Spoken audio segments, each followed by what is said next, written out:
Hello, I'm Lucy Hawkins. The Iraqi Prime Minister Muhammad Shayya al-Sudani has told the BBC his government will not allow the country to be dragged into any conflict between Israel and Iran. During the recent 12-day war between the two countries, Israeli jets used Iraqi airspace to attack targets inside Iran, while pro-Tehran militias in Iraq threatened to attack US assets if Washington intervened directly. And even though Iran and Israel have now agreed to a ceasefire, the Iraqi Prime Minister has told the BBC's Nafisa that there are fears the truce might not hold.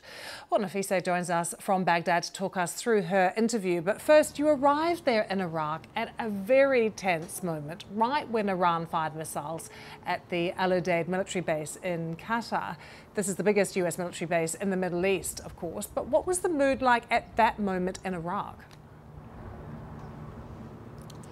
Lucy, just before that, eyes were on Iraq specifically. During these 12 days of war between Israel and Iran, eyes were on Iraq. But those days, specifically, everyone was focusing that maybe something will happen in Iraq, especially that Baghdad, the US Baghdad embassy, which is right behind me, had officially announced that they have almost evacuated their personnel and staff. So there was a state of panic that maybe the attack, Iran's retaliatory attack in response to the US attack on its nuclear sites, will happen here in Iraq, which previously also US military bases have been attacked by Iran-backed groups and the IRGC, Iran's Revolutionary Guard itself.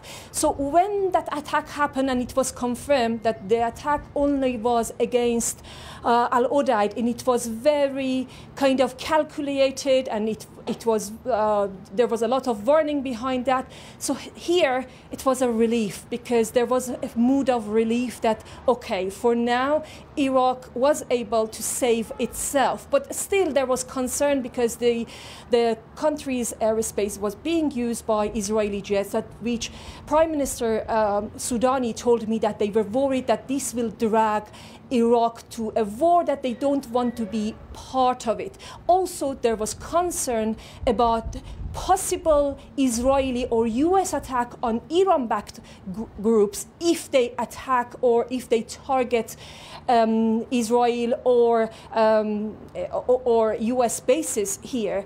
So I asked about that from Prime Minister Sudani, and also asked that if he believes the ceasefire between Israel and Iran can last.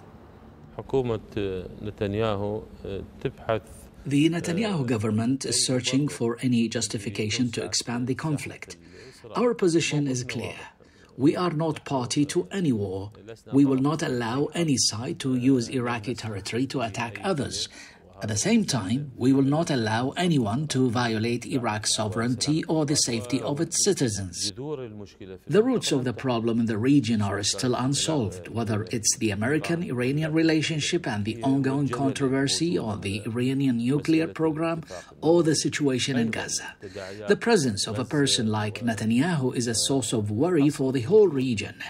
This personality's survival strategy is to expand conflicts and prolong wars, so he creates a problem with all the countries of the region. The Gaza ceasefire did not last, and he did not honor the truce in Lebanon, and he attacks Syria whenever he wants. This is why there are worries about this truce lasting. So, Nafisa, clear concerns there from the Prime Minister and from others in Iraq that the conflict will reignite between Israel and Iran. But what would that actually mean for the country?